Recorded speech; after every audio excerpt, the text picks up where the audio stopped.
congratulations for Monday. How do you reflect on what was a really special evening for everybody connected to the club? Yeah, I think so. A lot of nominations, which the club is very proud of, and we're of course very proud of the Club of the Year award, and that's investment that's the club has done over, like I said in the speech, over 38 years, so since 1987, and that's why the club is here right now. So a lot of people have been involved in that process for a long time and built legacy for the club, and it's not only what we've been doing now, but all the work that people have done before us as well. In terms of team news, are there any fresh concerns, and is there a timescale when it comes to Leah's injury? Yeah, let me update you guys next time we see each other. There was an appointment today, and so we'll know more after today. Been seeing a specialist. Otherwise, no news. Just going back to Sunday, what are your more considered thoughts on the match itself? Do you think a point was fair? How do you feel about the performance? I think as the game played out, and also if you see the stats of the game, but also the subjective analysis of the game, I think it was probably fair. But that's not what we wanted and what we went for. We wanted to go for more, but unfortunately we didn't find the solutions and bring our best game, especially in the final third of the game. On the other side, I think we were very good defensively and solid, and we keep a clean sheet. Looking ahead to Aston Villa, how important is it to ensure that there's no slip-ups even at such an early stage of the season?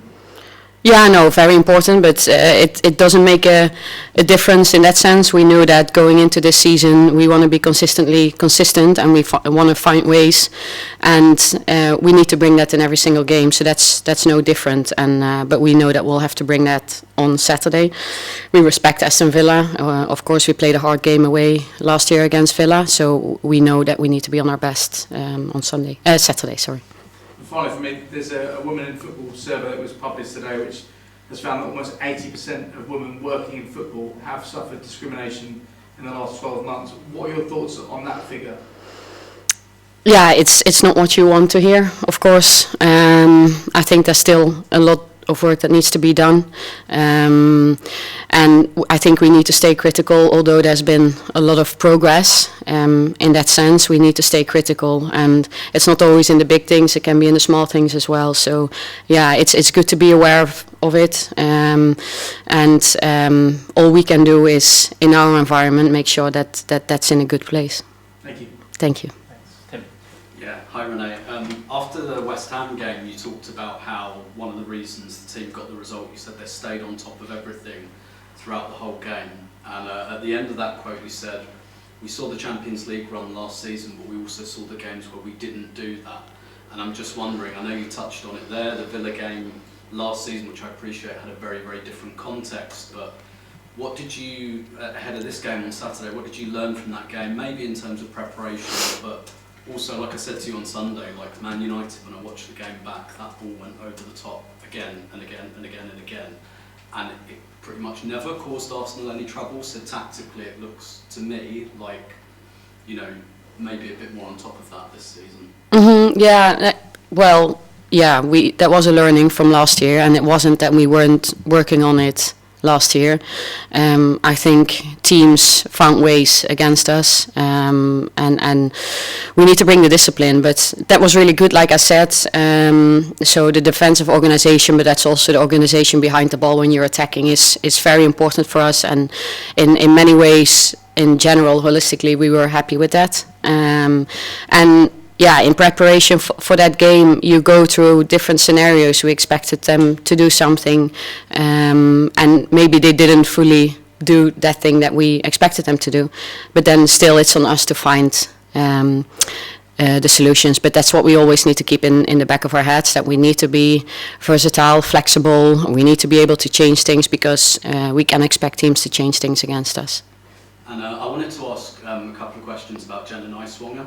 I think most people, you know, talking from the outside, most people understand Arsenal's a big squad. Some players are not going to play, it's a long season, they're probably all going to be needed. But I wanted to home in on the West Ham game, where she wasn't on the bench, but two goalkeepers were, which, again, from the outside, raised some eyebrows. I wondered if you could talk a little bit about that decision. Yeah, it actually had nothing to do. All players are performing really well and working really hard in training. Jenna, one of them. We felt like we wanted an extra goalkeeper in that game because of other reasons. And can I ask as well, again, not unusual at a big club like Arsenal for players to find themselves on the outskirts and having the opportunity to work back in, but I think one of the things people are struggling with from the outside is this is quite a new player that signed quite recently, and that feels unusual that a player comes in and then so quickly is finding opportunities so difficult to come by. Are there any issues over recruitment there or anything like that? No, it's of course very hard. But like I've been saying, we recruited Jenna, and she's part of us. She's part of the team. We have, and that's what I have to carry, and that's a burden I have to carry. When the whole squad is fit, we have so many options, and I will only be able to start 11 players, and I will only be able to change maximum of 5 players, and that's the rules within the game that I have to work with, even though it hurts me as well. But that's the rules of the game, and at the end of the day, it's my job, so I'll have to carry that.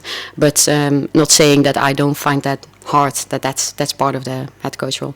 And what do some of those conversations, not just with Jenna, but like Kyra hasn't had any minutes yet this season, again, long season, I'm sure she'll play a big part, but for you, what do those conversations look like? Do you have those conversations, or is it just a case of this is business, there's no time for that kind of thing? Yeah, that's always, we had conversations with every individual player at the start of this block to manage expectations. This is what we see the block, how the block will play out for you, but nothing is ever set in stone, so anything can change at any point. So that's what the conversation I had with all players. And then it's about individual management. What do I feel like I need to communicate, and what do I think the player needs at this point in time? And that's what I have to manage basically on a daily basis to see where and how to communicate what. Thanks, Rob. Thank you. Helen.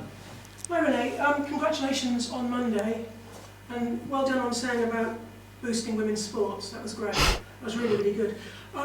Something I was just talking to Chloe Kelly about, which goes into the stuff that my Sky Sports colleague said as well about discrimination, but we were talking about body image, particularly in women's sport, and how if you've noticed from when you were playing, when you were starting out, right through to now, how the conversation has maybe changed, maybe got worse, got better, etc., and how also you would protect like younger, maybe academy players who sort of sense that. I think a very interesting question. I think everything is probably on a higher level. So I think the awareness around it is on a higher level, but the exposure is on a higher level as well. Which is why it's so important that the awareness is higher, so we know how to work around it and how we deal with this. So back in my time, I think it was, of course, it was there as well, but it was more linked to. There wasn't the same exposure, so it wasn't going outwards as much, but would still be a theme, I guess, for athletes in a sports team, especially team sports. So but it's like I said, the exposure is getting bigger for especially women's footballers, because the game is growing so fast, and that's great because we need it, because we want to invest in women and women's sports, but we also need to make sure that we always have good protection, like a protection framework around it, because with exposure you know that you need to protect people from certain things, and that's, I think, on a broader level the balance that we need to find. And you talked about looking at the season block by block, and presume the next block is when the Champions League sort of starts in early October, but then there's going to be a block early next year with the Asian Cup, so you'll lose all your Australian players. So I presume that's when people like Jenna and maybe other people are factored in, so block by block you look at. Is that kind of how you plan it? Well, block to block that's the way we work, and how we, of course, you have a season planning, but from block to block we look at what's ahead of us this block, what's the type of opposition, does the schedule look like, how is player availability, all those things. There's a lot going into it. But yeah, definitely, like we said, now we've played 3 competitive games. The season is going to be very, very long. And that's why we want a good and strong competitive squad at Arsenal. And you said that you wanted to, last week in the press conference, you said about every game has its own story. You actually used that a couple of times, and which is really, really good, I think, because you can sort of see the way you're kind of planning it. But I wondered if it's almost like for every competition you're in, there's a different kind of bunch of stories for each one kind of thing, because you're going to be playing it in a different way, or telling the story in a different way if you're playing Bayern Munich to if you're playing Aston Villa kind of thing. Like I said, what's going to be important for us is being consistently consistent. So what we did, for example, around the final was to keep everything the same. Everything around it stays the same. This is another football game. We know it's special, yes, but we keep everything the same. And if we want to be consistently consistent, then we think we need consistent processes as well. But then, on the other hand, you know that certain opposition will ask you different questions, and something else is needed from you in the game. And that's where we work with the framing ahead of games from a psychological perspective, but of course also from a tactical perspective. And do you ever, before the Barcelona game, you set up your bench, etc., to play as if they were Barcelona kind of thing? Beth Mead said she was playing Claudia Pina, I think. You know, she was finding all the pockets and stuff like that. And when you're preparing for other Champions League games this season, do you think that might be something that would come into play? Well, it's some, and I think a lot of teams, most teams would work like that you prepare for your opponent and try to create realistic pictures in training. And now, of course, with the big squad we have and high availability, we have a great training environment, so we can do this, and that's not only for the final, but that's for every single game. We try to create, ask the questions and create problems. So on match day, we know what to expect. So we would do that for every single game. Really? So for Villa you would do that, but I would have thought something like Chelsea would be like these sort of really big hero games, if you like, that you would set up like that. No, we do it for every single game. So of course you want to prepare your tactical plan on the pitch, and you do that the best way possible if you play against a certain type of player or a certain system. Brilliant. Thank you. Great. Anything in the back? Renee, I was just going to get your assessment on Aston Villa and going back to the Emirates on Saturday.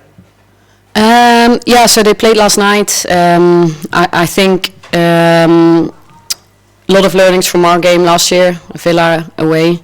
And they have certain strengths in the team. They have a strong belief in how they play, and they if they will do what we expect them to do, they will be very aggressive against us. So we'll have to find the solutions. So it will be a tough task. It will ask a lot from us from a presence perspective. Are we technically present? Are we psychologically present in the game?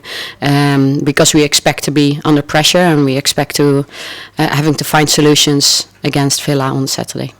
What's your overall view on their players generally? Yeah, like I said, they are aggressive. They're front-footed. They have a lot of physical qualities in their team with speed up top, for example, and they look very disciplined as a team.